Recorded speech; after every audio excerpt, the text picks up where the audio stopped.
Bonjour à tous, Philippe, Jacques et moi-même, Alice Rochex, avons le plaisir de vous présenter le projet Lipocontrol.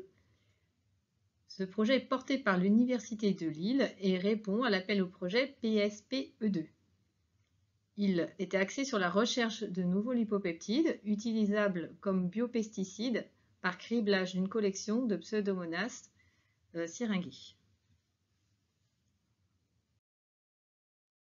Le constat à l'origine du projet était que peu de solutions de biocontrôle sont disponibles pour lutter contre les maladies cryptogamiques des grandes cultures. Les lipopeptides, qui sont des molécules synthétisées par les micro-organismes, sont des candidats prometteurs. Ils ont démontré récemment un fort potentiel de biocontrôle des maladies fongiques. Donc, l'objectif de l'hypocontrôle était de sélectionner de nouveaux lipopeptides actifs contre divers pathogènes cryptogamiques d'intérêt économique. Le caractère novateur du projet repose sur 3 points. Premièrement, la solution proposée est une substance naturelle microbienne fongicide qui est une solution de biocontrôle encore peu envisagée.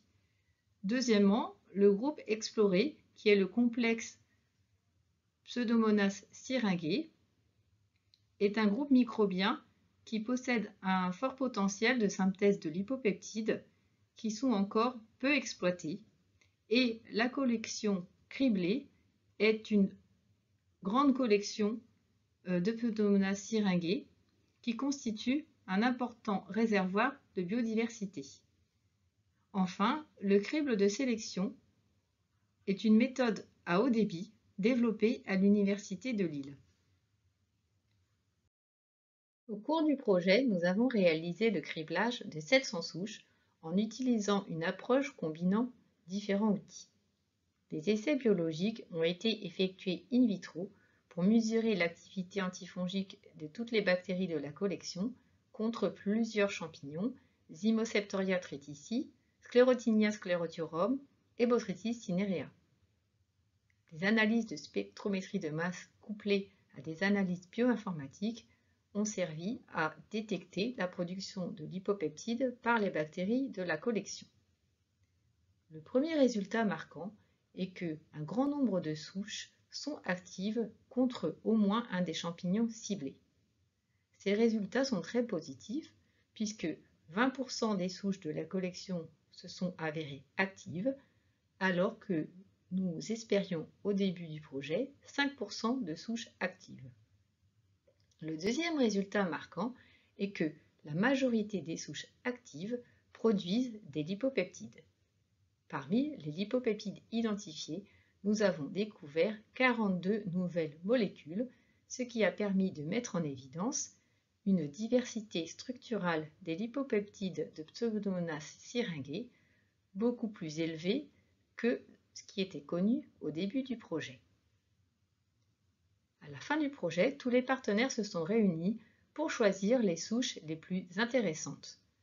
Nous avons retenu 6 souches qui sont très actives et qui présentent des caractéristiques d'aptitude à la production de masse, c'est-à-dire une facilité de culture en milieu simple et une facilité de purification. Ces 6 souches ont ensuite été utilisées pour des tests de protection sur des plantes cultivées en serre.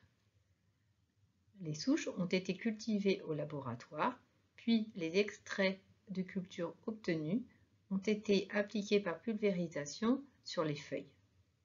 Les résultats obtenus ont montré que les extraits de culture sont très efficaces pour protéger le blé et la tomate contre Zymoseptoria tritici et Botrytis cinerea. Finalement, le projet Lipocontrol a permis de sélectionner de nouveaux lipopeptides à activité antifongique. Dans le cadre du programme Ecophyto, nous avons l'espoir que les lipopeptides qui ont été découverts dans l'hypocontrôle puissent à terme être de nouvelles matières actives pour des produits de biocontrôle dans la catégorie des substances naturelles. Cela permettrait d'apporter des solutions, notamment aux filières consommatrices de fongicides, soit pour substituer les pesticides de synthèse, soit pour agir en complément avec ces derniers.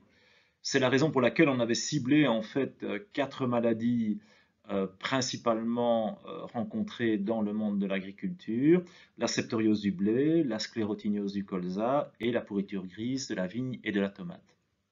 Par ailleurs, la technique de sélection qui a été mise au point par l'Université de Lille, entièrement originale, basée à la fois sur des activités mesurées in vitro et de la bioinformatique et de la spectrométrie de masse, pourrait être transposée à l'exploration d'autres groupes microbiens afin de définir si dans ces groupes microbiens de nouveaux pesticides ne pourraient pas être générés. L'ensemble des résultats qui ont été générés au cours de l'hypocontrôle ont principalement été centralisés dans la thèse d'Alexandre Bricou, thèse qui avait été cofinancée par l'ADEME et l'Université de Lille. Ces résultats ont été aussi présentés par Alexandre dans 2 congrès internationaux, le congrès IUPAC à Gand et le congrès Pseudomonas syringae, qui devait se tenir en Islande, mais qui s'est fait en visioconférence. Et 2 publications devraient être publiées à l'issue du projet. Une est en cours de soumission et l'autre en cours de rédaction. Nous avons séparé en fait les résultats qui étaient publiables de ceux qui pouvaient faire l'objet d'un brevet et d'une valorisation industrielle, et ces derniers ont été servi quelque part de point d'accroche pour l'obtention d'un nouveau projet, un projet financé par l'ANR Ecophyto Maturation 2019, qui porte le nom de CERES, et qui a pour objectif de faire passer les résultats obtenus dans le cadre de l'hypocontrôle, qui était à un niveau TRL3, c'est-à-dire preuve expérimentale du projet, à un niveau TRL5, validation de la technologie en environnement représentatif. Au cours de ce nouveau projet, nous allons développer le procédé de production des lipopeptides les plus antifongiques et les plus efficaces en tant que biopesticides. Nous allons étudier leur toxicité et écotoxicité, et nous allons développer une formulation et une solution exploitable par les agriculteurs avec une démonstration en serre ou au champ. L'ensemble de ce nouveau projet rassemble les mêmes partenaires que dans le cadre de l'hypocontrôle, avec l'Université de Lille, 2 laboratoires, l'unité mixte de recherche transfrontalière BioEcoAgro et le LGCGE, l'Université de Liège, l'Université Junia, le laboratoire de pathologie végétale INRAE, la société Lipofabrique et l'Institut du végétal Arvalisque. Nous vous remercions pour votre attention et nous sommes ouverts à vos questions.